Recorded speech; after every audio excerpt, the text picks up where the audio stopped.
berpikir semua orang itu senang sama kita. Jangan pernah beranggapan semua orang itu akan merasa bahagia dengan kebahagiaan kita. Tidak. Makanya janganlah suka menyampaikan kebahagiaan yang kita dapatkan melalui media sosial. Kecuali itu tertutup. Kalau terbuka, nanti kita kena ain bisa kena ain. Koyo cerita, koyo pamer. Ada apa dikira pamer? Tapi yang namanya orang hasad, orang iri, gimana pun tetap pikirannya elek. Pikirannya elek. Makanya para ulama rahimahumullah jami'an itu menjelaskan setiap permusuhan, setiap kebencian itu akan ditemukan obatnya, akan ditemukan solusinya, akan didapatkan jalan keluarnya, kecuali kebencian dan permusuhan yang timbul dari rasa dengki dan iri. Angel guys. Berapa kali orang kalau sudah benci, gak suka sama kita, memusuhi kita, ning dasare niku iri dengki, ora bakal mari kecuali jika Allah mengendaki. Sumbernya sudah iri dengki, ora bakal mari kecuali dengan izin Allah Subhanahu wa taala. Kalau hanya urusan sithik kemudian rak seneng, insya Allah lambat laun juga akan baik. Tapi wis dasar wis iri, hasad, makanya ini penyakit yang sangat bahaya sekali. Dan ini adalah dosa pertama. Dosa pertama yaitu hasadnya, irinya iblis kepada Nabi Adam alaihissalatu wassalam. Nabi Adam jadikan khalifah. Dosa pertama kali yang dilakukan di atas langit dan dosa yang pertama kali dilakukan di atas muka bumi, Qabil dan Habil. Ini karena orang kalau sudah iri biasanya dia takabur, nyombongkan diri, merasa lebih dari yang lain. Maka segala sesuatu yang berkaitan dengan orang yang dia dengki, rain apinya bebas. Orang bakal orang tersebut itu mau memberikan pengakuan, gak bisa. Mergone apa? Pun iri pun dengki dulu. Seapi-api wong, kalau itu dinilai oleh orang yang memiliki sifat iri dan dengki, mesti elek. Mesti elek. Ini udah. Kenapa Allah khususkan di dalam surat Al-Falaq kita berlindung dari apa? Hasad. Wa min syarri hasidin idza hasad. Di antara penyakit-penyakit hati yang lain, coba lihat. Khusus dari Allah Subhanahu wa taala untuk apa? Mengajarkan kepada kita agar berlindung kepadanya dari hasad. Dan khusus Allah Subhanahu wa taala mengajarkan kepada kita doa agar Allah Subhanahu wa taala menghilangkan dalam hati kita penyakit iri, dengki dan hasad. Dalam surah Al-Hasyr. Dan doa ini menjadi andalan para khatib ketika khutbah Jumat. Biasanya di akhir doa disebutkan doa ini. Assalamualaikum Rabbana ighfir lana wa li ikhwanina alladhina sabaquna bil iman wa la taj'al fi qulubina ghillan lil ladzina amanu rabbana innaka ra'ufur rahim. Rabbana ighfir lana wa li ikhwanina alladhina sabaquna bil iman. Wahai Tuhan kami, ampunlah dosa-dosa kami dan dosa saudara-saudara kami yang telah mendahului kami dalam keimanan. Itu saja tidak. Wala taj'al fi qulubina ghillan lil ladzina amanu. Dan janganlah engkau jadikan ada rasa dengki, rasa iri dalam hati kami terhadap orang-orang yang beriman. Saking beratnya dosa hasad,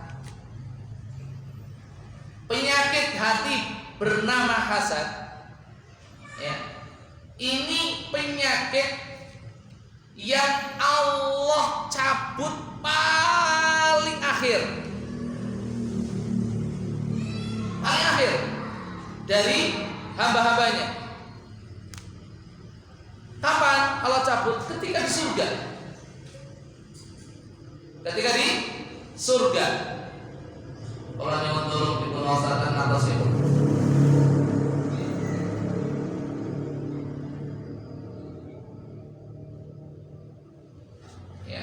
Surat Al-Hijr 47. Al-Hijr 47. Dari 46. Dari 45 sampai 47.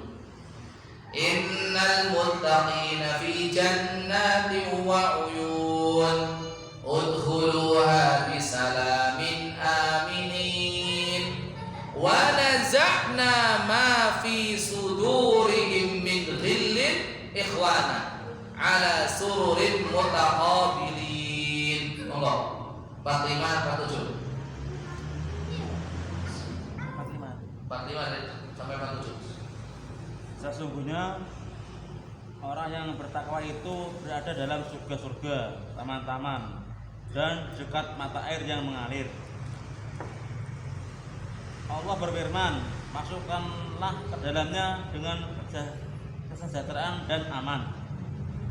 Dan kami lenyapkan segala rasa dendam yang ada dalam hati mereka. Mereka merasa bersaudara, duduk berhadapan di atas dipan-dipan.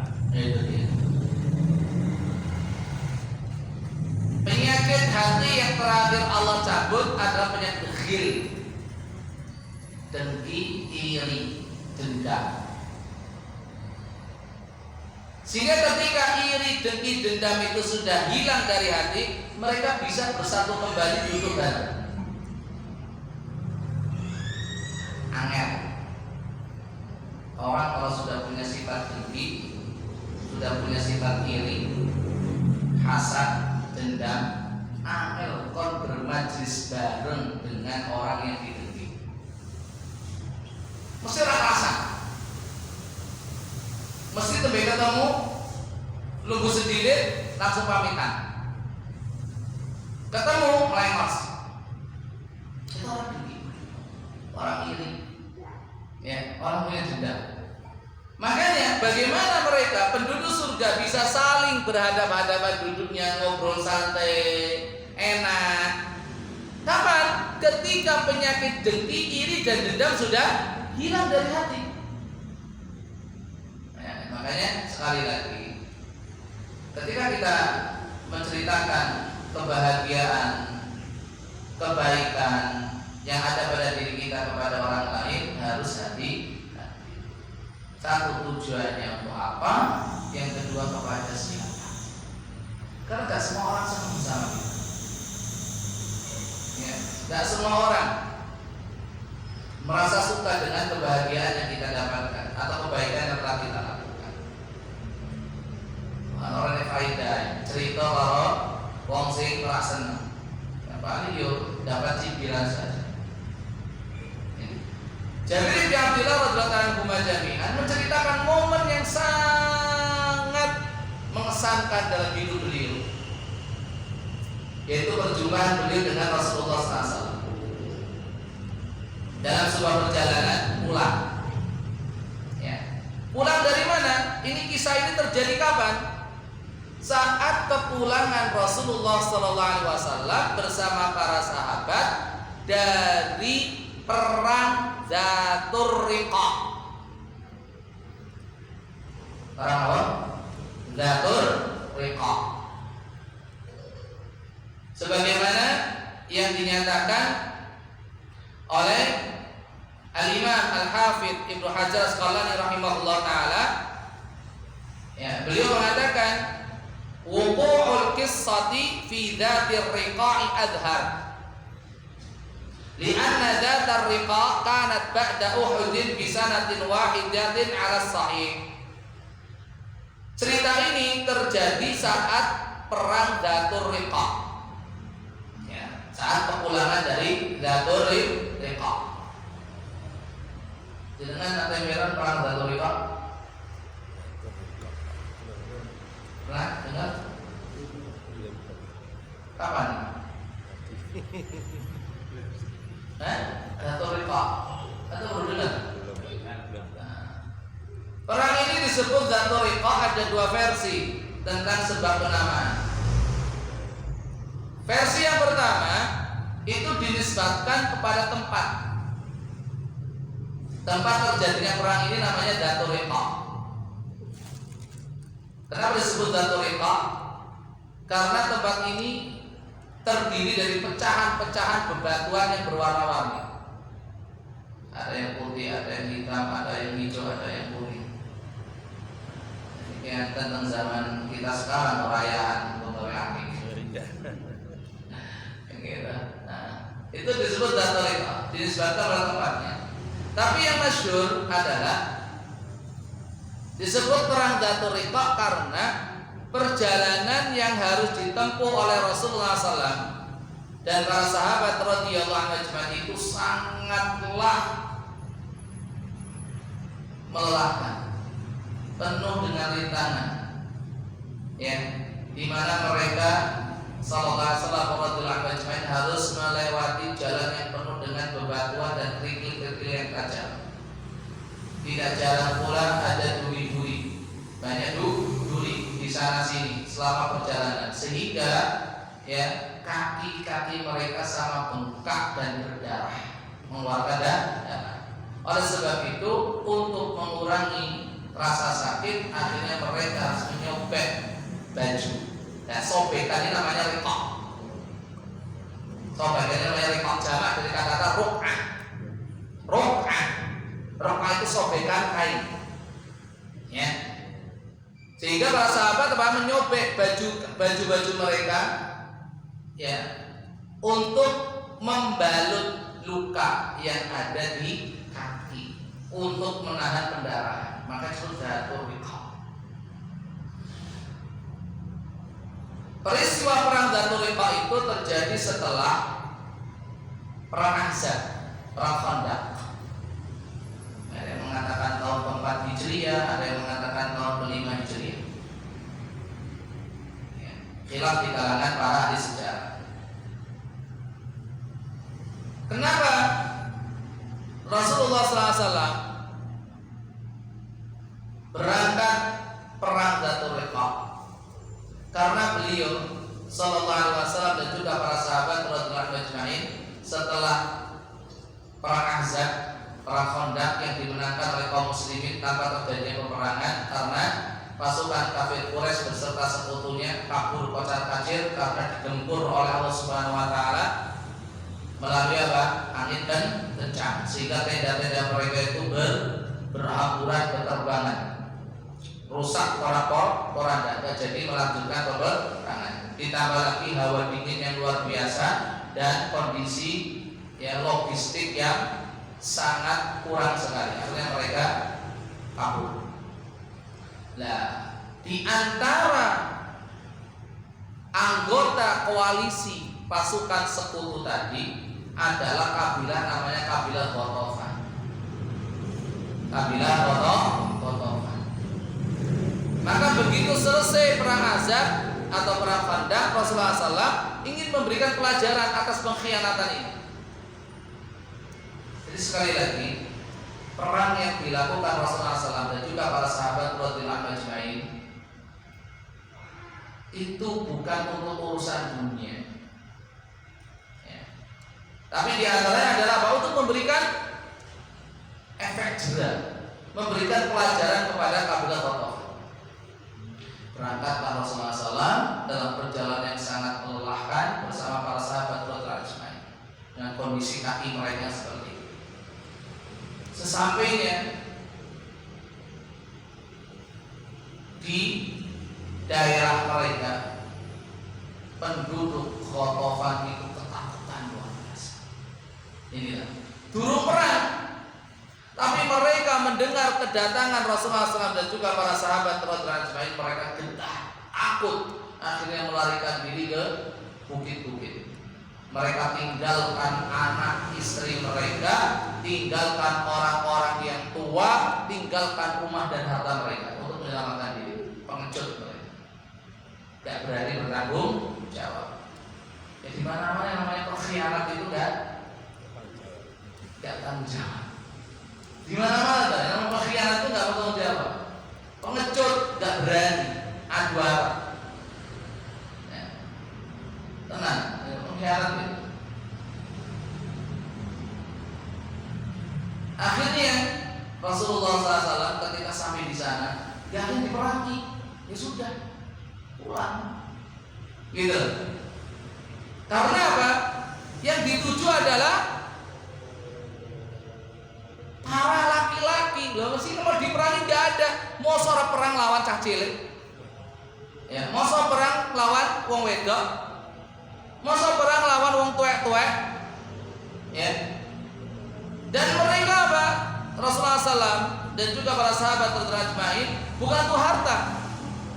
Dan juga perangnya itu perang yang beradab, beretika. Gak dibakar rumahnya, gak dirusak pertaniannya, perkebunan, enggak. Sudah. Tapi Rasulullah SAW ketika pulang, beliau juga khawatir. Jangan-jangan nanti ketika kita pulang, mereka nyerang balik dari belakang. Ya, makanya ketika bermalam di sebuah lembah, ya, datang waktu sholat. Lalu bagaimana? Ya, adzan sih. Pokoknya waktu sholat sudah datang, ya. Adzan dulu. Mendapat suatu kesusahan karena hujan atau karena kamu sakit, dan bersiap-siagalah kamu. Sungguh Allah telah menyediakan azab yang menghinakan bagi orang-orang kafir itu. Jadi tentang salatul khauf itu terjadi pada perang Dzatul Riqah yang terjadi pada tahun 5 Hijriah.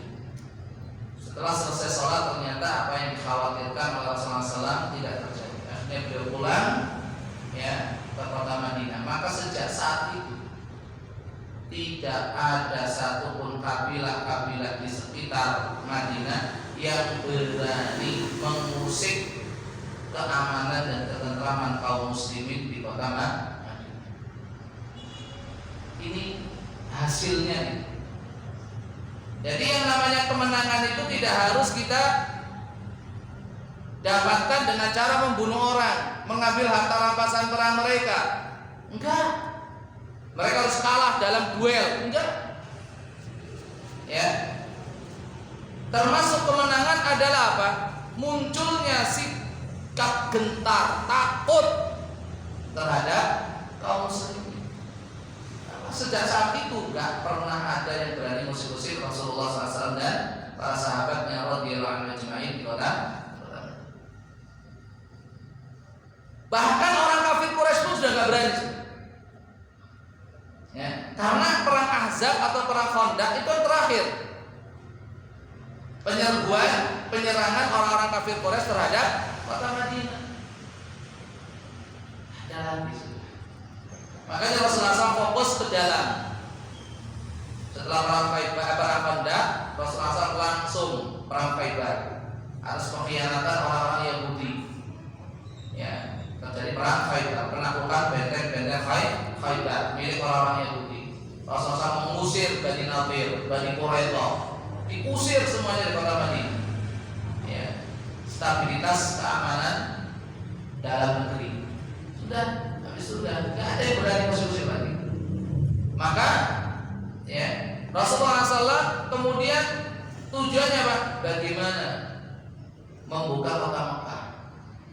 Betul, kota Mekah dibuka, jatuh ke dalam panduan Islam. Setelah selesai Jazirah Arab, beliau baru fokus untuk Persia dan Romawi.